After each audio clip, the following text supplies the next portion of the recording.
জাতির উদ্দেশ্যে বক্তব্য দিচ্ছেন। প্রথমে বলি, গ্লোবালি সাধারণভাবে আপনার বক্তব্য স্যার সমাদৃত হয়েছে, কিন্তু প্রশংসা পাইছে। তো স্যার 2 সপ্তাহ পার হওয়ার আগেই জাতির উদ্দেশ্যে আর একবার ভাষণ দিলেন। এটা দ্বিতীয় ভাষণ। খুব গুরুত্বপূর্ণ বিষয় থাকলে ভাষণ দিতেই পারেন। দেখা যাক আপনি কি কি বিষয়ে কথা বললেন।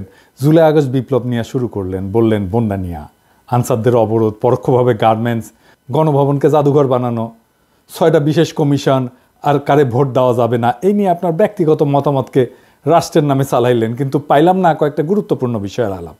যেমন আন্দোলনের শহীদদের তালিকার কমিশন পাইলাম না চিকিৎসাধীনদের চিকিৎসার জন্য সুস্পষ্ট পদক্ষেপ, আন্দোলনের দৃষ্টিশক্তি হারানোদের সর্বোচ্চ চিকিৎসার পদক্ষেপ পাইলাম না, নিহতদের পরিবারের সহায়তা আর পঙ্গুত্ব বরণকারীদের জন্য পুনর্বাসনের কমিশন পাইলাম না, গত 17 বছরে স্বৈর শাসনের সকল বিষয়ে তদন্ত আর শ্বেতপত্রের কমিশন পাইলাম না, পাচার হওয়া অর্থ উদ্ধারের কমিশন পাইলাম না, প্রশাসন বিদেশি মিশন থেকে আওয়ামী প্রেতাত্মাদের অপসারণ কাজের অগ্রগতির খবর। তবে কিছু কিছু বিষয়ে আপনার অর্জন আর প্রচেষ্টার প্রশংসা করতে দ্বিধা নাই। সংযুক্ত আরব আমিরাতে স্বৈরাচার বিরোধী আন্দোলনে অংশগ্রহণ করিয়া কারাবরণকারী বাংলাদেশিদের মুক্ত করার জন্য আপনাকে ধন্যবাদ জানাতেই হবে।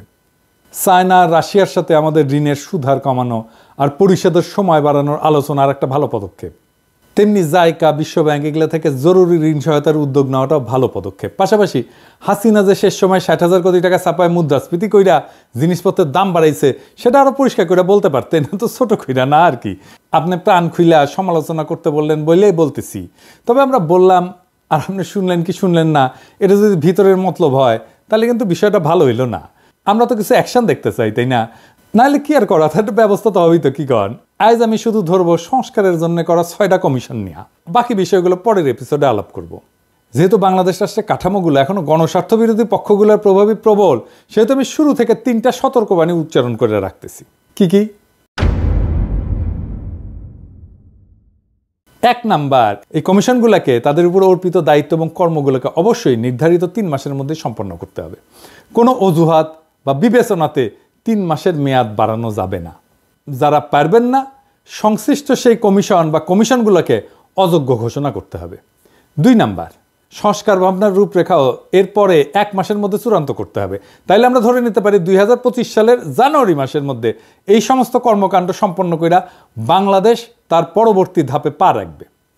3 নাম্বার, 2014 সালের পর থেকেই বাংলাদেশে জনপ্রতিনিধি নির্বাচন, সরকার গঠন, স্থানীয় সরকারের শাসক বাছাই, ব্যবসা বাণিজ্য এমনকি শিল্প মালিকদের সংস্থা এবং শ্রমিক কর্মচারীদের প্রতিনিধি নির্বাচন সহ ধর্মীয়, সামাজিক এবং সাংস্কৃতিক সংস্থার প্রতিনিধি নির্বাচনের লক্ষ্যে কোথাও কোনো একটা অবাধ, সুষ্ঠু, নিরপেক্ষ ভোটাভুটি হয় নাই। সেহেতু যত দ্রুত সম্ভব এদেশের মানুষকে নির্বাচন অর্থাৎ ভোটাভুটির যে আস্বাদ, এটা গ্রহণের অবারিত সুযোগ করে দিতে হবে। কিভাবে? সেই লক্ষ্যে নভেম্বর মাস থেকে সারা দেশে কলেজ, বিশ্ববিদ্যালয়গুলোর ছাত্র সংসদ নির্বাচন আয়োজন এবং অনুষ্ঠানের মাধ্যমে ভোটাভুটির চর্চাকে কেন্দ্র কইরা মহানন্দের রাজনীতি এবং সাংস্কৃতিক উৎসবে ভোটাধিকার বঞ্চিত সকল তরুণ তরুণী, যুবক যুবতীদের টাইনা আনতে হবে। আমাদের ভুলে গেলে চলবে না, দেশের জনসংখ্যার প্রায় অর্ধেক 32 থেকে 33 বছর বয়স পর্যন্ত যাদের বয়স, তারা এখনও একবারও অবাধে, সুষ্ঠু এবং নিরপেক্ষ পরিবেশে অনুষ্ঠিত কোনো নির্বাচনে ভোট দেওয়ার সুযোগ পায় নাই। সব সাধুকে সাবধান করে আমরা বলতে চাই, বাংলাদেশে জুলাই আগস্ট বিপ্লবের মাধ্যমে যে গণজাগরণ সৃষ্টি হয়েছে তাকে তুচ্ছ ভাবার স্পর্ধা দেখাবেন না। এটা ফ্যাসিবাদ, স্বৈরতন্ত্র, পরিবারতন্ত্র, বড়লোকিপনা, এলিটপনা, এনজিও নেতাদের আভিজাত্যাভিমান এবং ইসলাম বিদ্বেষ এবং পশ্চিমা শক্তির অনুরাগ, এই সমস্ত সহ সকল ধরনের ক্ষমতা কুক্ষিগত করার হীন সংকীর্ণ গণস্বার্থবিরোধী কার্যক্রম প্রতিরোধ কইরা বিজয়ী হয়েছে। ফলে পরিবার, সমাজ, রাষ্ট্রব্যাপী যে গণচেতনা এবং জন আকাঙ্ক্ষা, গণপ্রতিরোধ প্রয়াস সৃষ্টি হয়েছে তা পরাভবহীন, অকুতভয় এবং অজেয়। রাজনীতি, সরকার এবং রাষ্ট্র সংস্কারের প্রায়োগিক ক্ষেত্র অর্থাৎ বাস্তবে যে কাজ হবে, এবার সে আলোচনায় চলে আসা যাক। ডক্টর মোহাম্মদ ইউনূস গতকাল বুধবার এমন লক্ষ্য অর্জনের জন্য 6টা কমিশন গঠন করার সিদ্ধান্ত নিয়েছেন। এর মধ্যে নির্বাচন ব্যবস্থা সংস্কার কমিশনের প্রধান হিসেবে দায়িত্ব পালন করবেন সুশাসনের জন্য নাগরিকের সম্পাদক বদিউল আলম মজুমদার। দুর্নীতি দমন কমিশনের সংস্কারের প্রধান হিসেবে দায়িত্ব পালন করবেন টিআইবির নির্বাহী পরিচালক ইফতেখারুজ্জামান। ওনারা একবার ধরছিলাম, ওনার সম্পর্কে এখন আর কিছু না বলি। সংবিধান সংস্কার কমিশনের প্রধান হিসেবে দায়িত্ব পালন করবেন বিশিষ্ট আইনজীবী শাহদ্বীন মালিক। বিচার বিভাগ সংস্কার কমিশনের প্রধান হিসেবে দায়িত্ব পালন করবেন বিচারপতি শাহ আবু নাইম মমিনুর রহমান। জনপ্রশাসন সংস্কার কমিশনের প্রধান হিসেবে দায়িত্ব পালন করবেন সাবেক তত্ত্বাবধায়ক সরকারের উপদেষ্টা অবসরপ্রাপ্ত আমলা আব্দুল মঈদ চৌধুরী। পুলিশ প্রশাসন সংস্কার কমিশনের প্রধান হিসেবে দায়িত্ব পালন করবেন আরেক অবসরপ্রাপ্ত সচিব সফররাজ হোসেন। তো উনাদের সিলেকশন কেমন হইল, তাই না? আসেন এটা একটু বিচার করে দেখি। জনাব বদিউল আলম মজুমদার, জনাব ইফতেখারুজ্জামান এবং শাহিদিন মালিক, এই তিনজন মূলত এনজিওজীবী মানুষ। এরা শিক্ষকতাও করছেন এবং মাঝে মধ্যে এখনও তা করেন। এদের সততা নিয়ে কোনো প্রশ্ন নাই, আমার নাই। যোগ্যতা নিয়ে আমার কোনো প্রশ্ন নাই, এবং কারোই কোনো প্রশ্ন নাই এদের পশ্চিম অনুরাগ নিয়ে, কোনো সন্দেহ নাই। তাহলে এরা সৎ, এরা যোগ্য, কিন্তু এরা পশ্চিম অনুরাগী এবং এরা এনজিওজীবী, ঠিক তো? আচ্ছা, অবসরপ্রাপ্ত আমলা আব্দুল মঈদ চৌধুরী সরকারি কর্মজীবন শেষ করার পর ব্র্যাকের নির্বাহী পরিচালক পদে চাকরি করার মধ্যে দিয়ে এনজিওর জীবিকা নির্বাহ করতেছেন। উনিও আর একজন এনজিওজীবী, বুঝছেন? এনজিওগ্রাম সরকারের কমিশনেও এনজিওগ্রামী। এখনও তিনি বহুবিধ এনজিও পরিচালনার সাথে যুক্ত আছেন। এ ভদ্রলোকের সততা নিয়ে আমার কোনো প্রশ্ন নাই, যোগ্যতা এটা নিয়ে আমার কোনো প্রশ্ন নাই, পশ্চিমা অনুরাগ নিয়েও আর আমার কোনো প্রশ্ন নাই, এবং ধর্মপরায়ণতা নিয়েও আমার কোনো সন্দেহ নাই।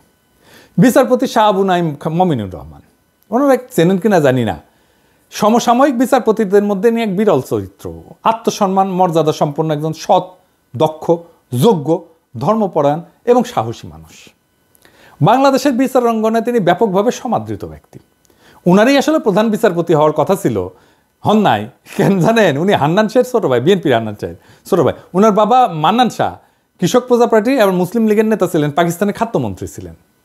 অবসরপ্রাপ্ত সচিব সফররাজ হোসেন একজন সৎ মানুষ, কোনো সন্দেহ নাই, দক্ষ মানুষ, সন্দেহ নাই, এবং ভীরু মানুষ, মাঝারি মানের আমলা আর কি। কোনো ধরনের সামাজিক এবং স্বেচ্ছাসেবামূলক কাজে জড়িত আছেন বলে আমি জানি না, আমার ভুল হইলে আপনারা শুধরাই দেবেন।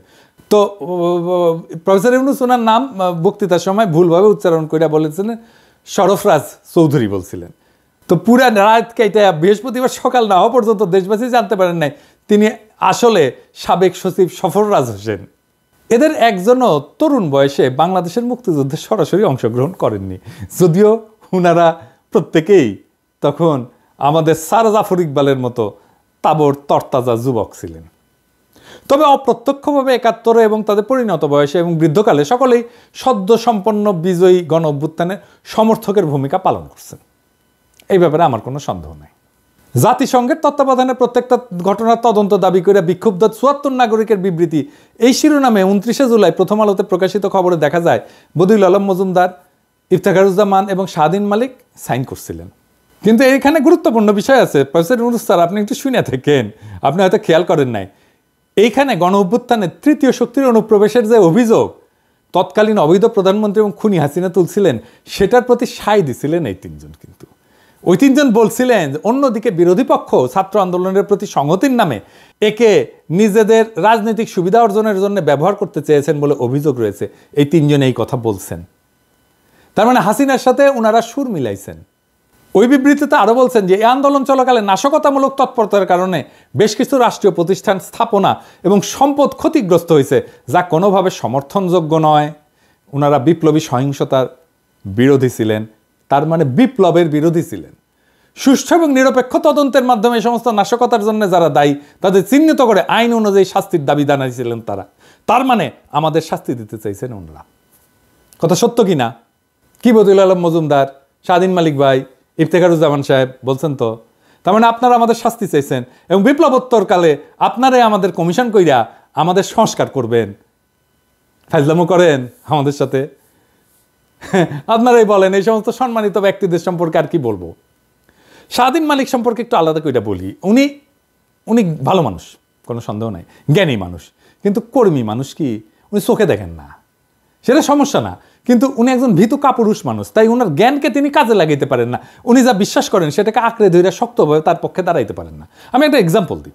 উনিই প্রথম শাহবাগ নিয়ে ক্রিটিক করছিলেন যে আদালতের রায়কে রাজপথে এইভাবে চ্যালেঞ্জ করা যায় না, কিন্তু তারপরে শাহবাগীদের ঠাপ খেইয়া ওই শাহবাগে এসে উনি আবার সংহতি জানাই গেছেন। তো উনারা দাবরানি দিলে উনি তো ভেঙ্গে পড়বেন, তো উনারের এইকা লাভ কি?